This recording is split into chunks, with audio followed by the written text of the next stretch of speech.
Jumpa lagi. Zack, sila ulas sikit. Kau tengok dia makan, banyak lah. Makcik lembik masuk. Mana makcik lembik tu? Oh. Jangan hari ni dia banyak makan tau. Dia banyak makan. Dengarnya dia JU. Dia cakap dia balik awal kerana dia JU. Siapa? Ni muka yang aku fokus ni. Ya, Jayu ya. JU balik awal. Aku balik daripada sekolah apa itu, aku nampak kereta dia dah balik dah. Khusus habis pukul 4. Dah balik dah. Musim maju sebab tadi saya kerja pasar. Macam mana kan? Sama kan? Kat demam. Tengok. Kita demam. Jadi dia tak boleh makan. Okey menu makanan ni dijaga oleh jaga. Sebab tu dia sebab tu dia kawal kita makan, ambil banyak ke sikit ke.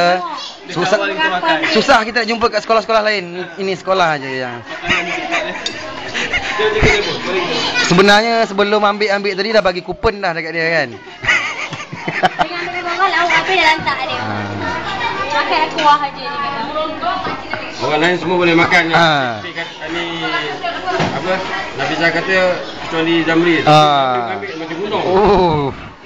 Melampau-lampau katanya. Orang lain peruntukan RM2.5, dia RM5 seorang. Tapi tak payah pun.